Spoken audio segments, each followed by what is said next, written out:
Hello Praveshika students, உங்களுக்கு August 2026 expected questions கொஞ்சம் பார்க்கலாம்.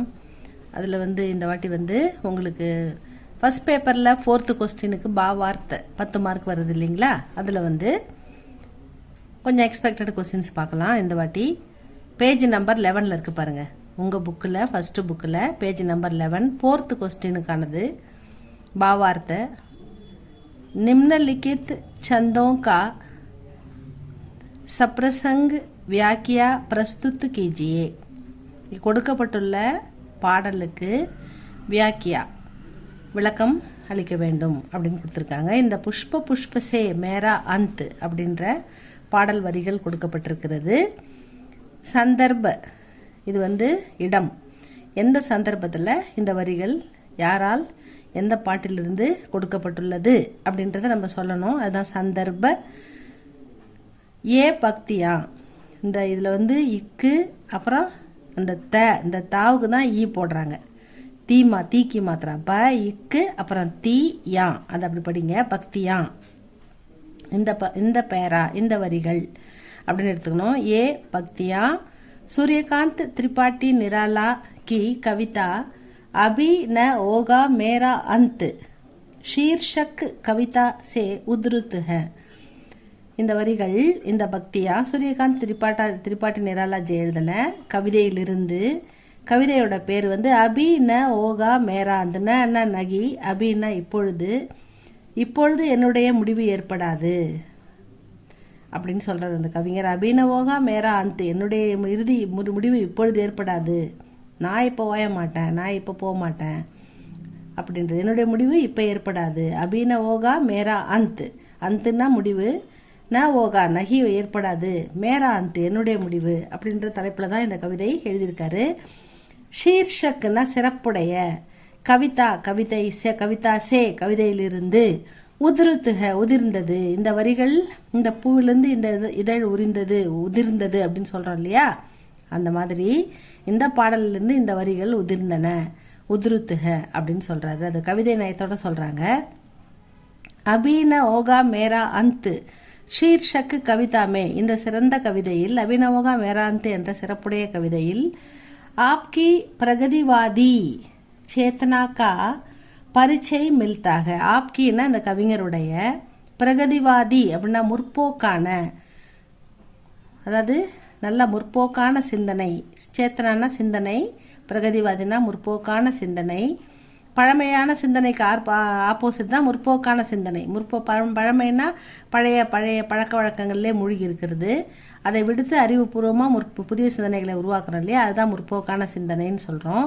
பிரகதிவாதி சேத்தனா முற்போக்கான சிந்தனை கா பரிச்சை மில்தாக, அவருடைய அந்த முற்போக்கான சிந்தனை நமக்கு கிடைக்கிறது இந்த கவிதையில் அப்படின்றாங்க. கவி ஆஷாவாதி கவிஞருக்கு நம்பிக்கை இருக்கிறது, கவிஞர் நம்பிக்கை உடையவர். ஆஷானா நம்பிக்கை, ஆஷாவாதி நம்பிக்கையோடு இருக்கிறார், நம்பிக்கை உடையவர்.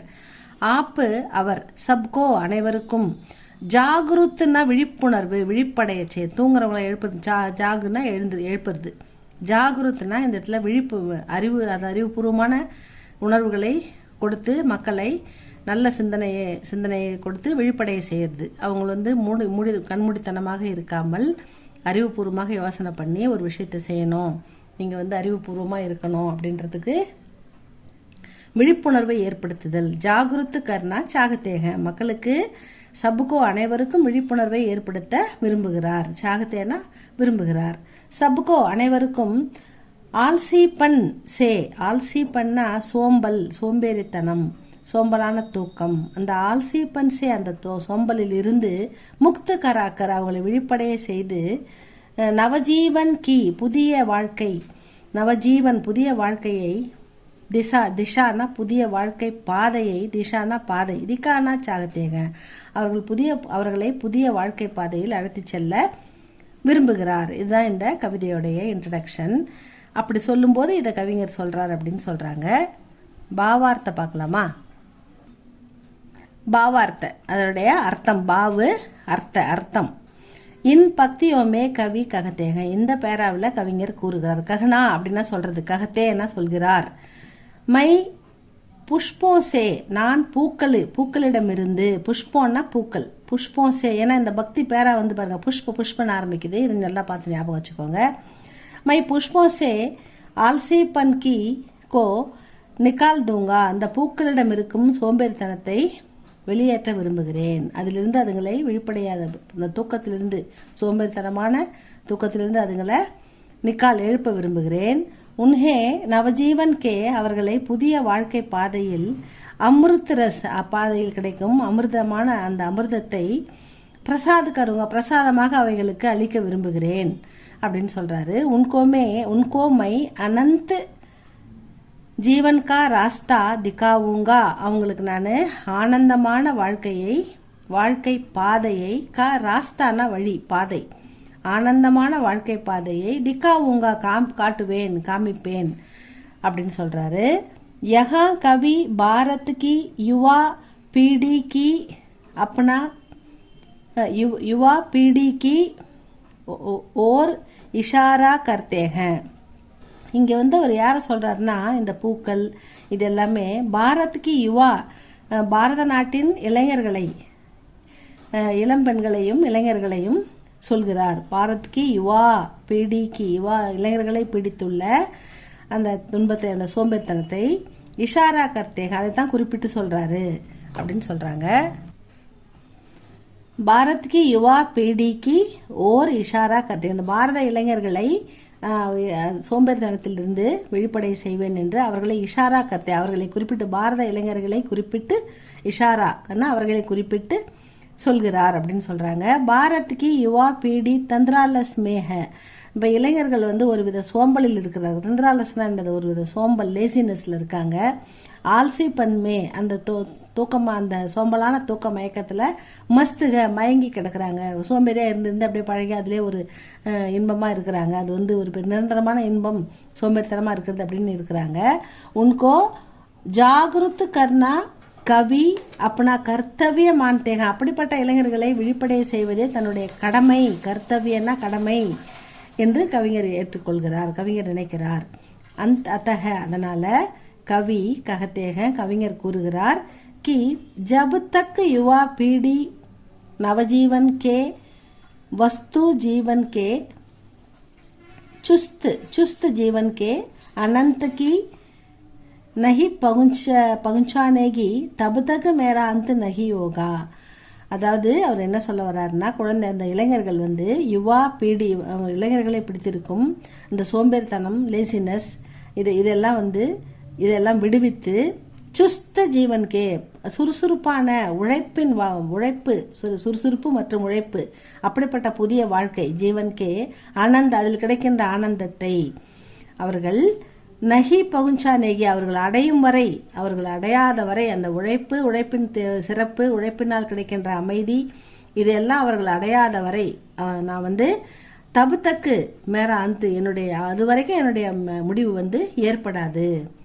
யுவா பீடி கோ அனந்த ஜீவன், அந்த இளைஞர்களை பிடித்திருக்கும் அந்த சோம்பல் போய் அவங்களுக்கு அனந்த ஜீவன்னா புதிய வாழ்க்கை, அமைதியான வாழ்க்கை, அது எதில் கிடைக்கும்? பரிசுரம் யுக்த ஜீவன் மே ரஹனே வாலே ஆனந்த் கா பரிச்சை தேனே தக்கு, அவங்க உழைப்பின் சிறப்பை உணர்ந்து, அந்த பரிசுரம்னா ஹார்ட் ஒர்க்கு, அனந்த ஜீவன், அந்த ஆனந்தமான ஜீவன் எதில் இருக்குதுன்னா உழைப்பில் தான் இருக்குது. சோம்பேறித்தனமாக தூங்கி ஒரு எதுவாக இருந்தாலும் நம்ம தேவைக்கு அடுத்தவங்களை எதிர்பார்த்து, அப்பா அம்மா அதுக்கப்புறம் ஃப்ரெண்ட்ஸ் இப்படி தெரிஞ்சவங்க அப்படி எதிர்பார்க்காம நாம் மற்றவங்ககிட்ட தொந்தரவு பண்ணாமல் இருக்கணும், மற்றவங்களுக்கு உதவும்படியாகவும் இருக்கணும். அப்படின்னா நாம் உழைக்கணும், நம்ம சம்பாதிக்கணும் அப்படின்றது அந்த பரிசுரம், ஹார்ட் ஒர்க்கு, அதனுடைய யுக்து, அதை எப்படி பண்ணுறது அப்படின்ற புதிய ஜீவன், அந்த வாழ்க்கை முறையை, அமைதி, அதில் கிடைக்கும் ரகனேவாலே ஆனந்த், அப்படி கிடைக்கின்ற ஆனந்தத்தை அறிமுகப்படுத்தும் வரை, பரிச்சை தேனே தக்கு, அவர்கள் தெரிந்து கொள்ளும் வரை,